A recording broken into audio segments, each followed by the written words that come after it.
रामायण जसं प्रौढ पक्षाला सोडून वाचता येत नाही ना, तसं आपण त्या निळ्या चरित्रातून त्या इंग्लाच्या सशाला काढूच शकत नाही. कारण त्या सशामुळेच तर आम्हाला सर्वज्ञांच्या श्रीमुखातून मराठीतलं बाहेर पहिलं सूत्र बाहेर पडलेलं आहे. या साडवर्णीच्या निसर्गरम्य वातावरणामध्ये या गोजीरवाण्या सशाचा जन्म झाला. हिरवीगार गवतं खायची, माडू नदीचं पाणी प्यायचं, सकाळचं कोवळं ऊन अंगावर आलं की उठायचं आणि त्या माडू नदीच्या पाण्यासोबतच अंघोळ करायची आणि त्या कोवळ्या उन्हात स्वच्छंद त्या हिरवळीवरती बागडायचं, हे त्या सशाचं दिनक्रम होता. एक दिवस हा ससा खेळत खेळत एका उंच पर्वत टेकडीवरती गेला. त्या गवत खाण्यामध्ये, तो हिरवळ खाण्यामध्ये रमला होता. जितका गोजीरवाणा ससा आहे ना, तितकंच तो भित्रा देखील आहे.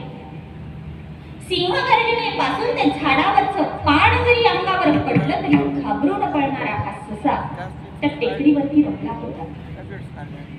अचानक कुठून तरी त्याच्या कानावर कुत्र्याच्या भुंकण्याचा आवाज आला आणि आवाज आल्यानंतर तो ससा दचकला, घाबरला, मागे वळून त्यानं बघितलं आणि बघितल्यानंतर पाहतो तर काय, दोन काळी कुट्ट कुत्री त्याच्या रोखानं त्या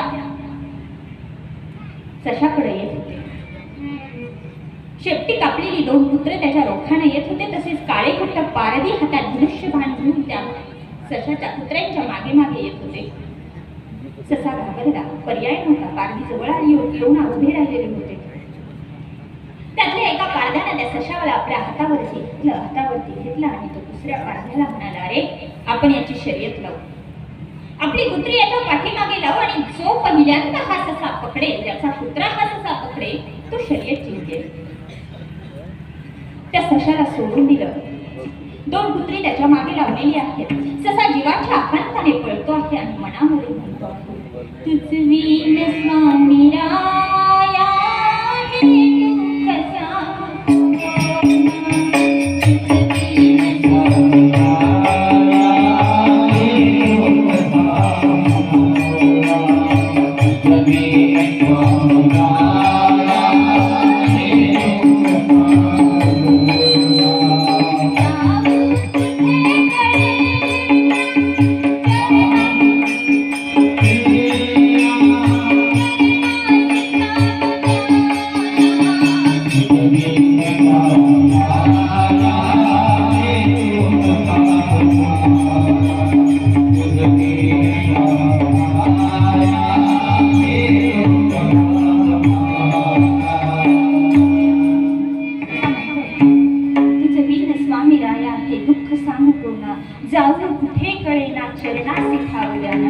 ससा जीवाच्या आकांताने पळतो आहे. काळी कुट्ट दोन कुत्री त्याच्या मागे लागलेली आहेत. पारध्याचा मागे वळून त्याने पळता पळता बघितलं तर काळे कुट्ट पारध्याचे ते दोन बाण त्याच्या रोखाने येत होते आणि अशा अवस्थेत ससा जीवाच्या आकांताने पळत होता. आणि पळता पळता त्याच्या मनामध्ये विचार आलेला आहे, अरे या पारध्याचं मी काय बिघडवलंय? मी तर माळू नदीचं पाणी पितो, या रानातलं हिरवगार गवत खातो, स्वच्छंद या रानामध्ये बागडतो. ही पारधी का माझ्या जीवावर उठली असती? मी याचं काय बरं वाईट केलेलं असेल? आणि मग ससा म्हणतोय, लागुनी माझ्या पाठीशी हे, लागुनी माझ्या पाठीशी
याच्या जवळ गेलो तर खऱ्या अर्थानं मला शरण, मी जर याला शरण गेलो तर खऱ्या अर्थानं त्या पारध्यांपासून माझं रक्षण होणार आहे. आणि असं म्हटल्यानंतर त्याला पुन्हा एकदा मागे वळून पाहिलं. ते पारधी आणि कुत्रे आणखीन जवळ आले होते. शेवटचा एक प्रयत्न म्हणून सशाने जोरात धूम ठोकली आणि तो सर्वज्ञांसमोर येऊन उभा राहिलेला आहे. त्याची चाहूल लागताच सर्वज्ञांनी डोळे उघडले आणि बघितलं ससा घाबरलेला आहे. सर्वज्ञांनी आपली मांडी वरती केली आणि म्हणाले, या महात्मे हो. ससा पटकन स्वामींच्या मांडीखाली शिरलेला आहे आणि मांडीखाली शिरल्यानंतर सर्वज्ञांचा स्पर्श त्याला झाला. त्याचं काळीज धडधड करत होतं, त्याचे हार्टबीट वाढलेले होते आणि अशा अवस्थेत एक मायेचा स्पर्श त्या सशाला झाला. तो शांत झाला. तेवढ्यात पारधी समोरून आले आणि आल्यानंतर त्यांनी स्वामींना नमस्कार केला आणि म्हणतात, जीजी, तो आमचा पैजेचा ससा आहे, तो ससा आम्हाला देऊन टाका.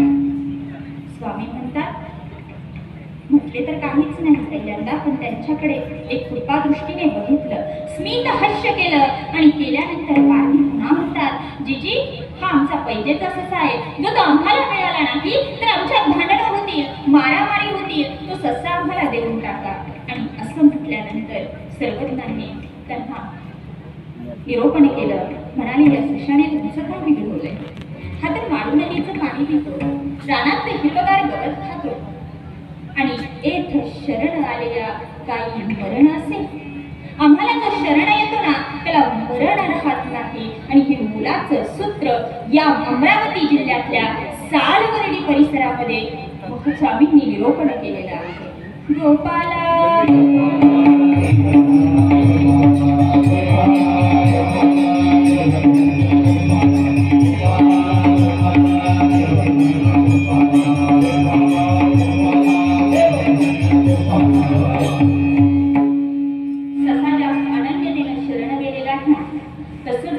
अनन्यतेने शरण गेलो तर खरोखर या संसारामध्ये आपल्याला पडायचा प्रश्न येत नाही. या संसार बंधनामध्ये आपण पडणारे खरं.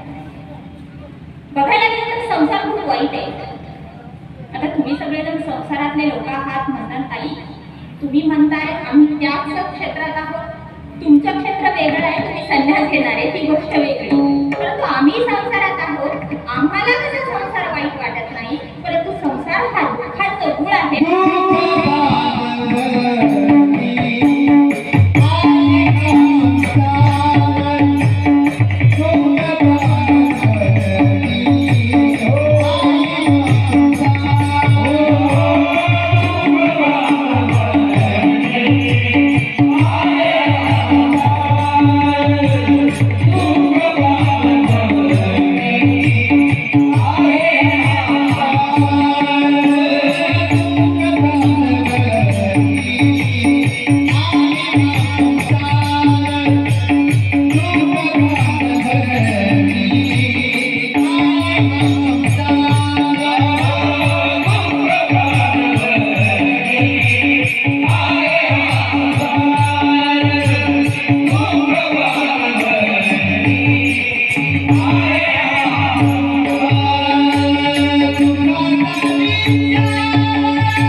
एक सुंदर उदाहरण सांगते.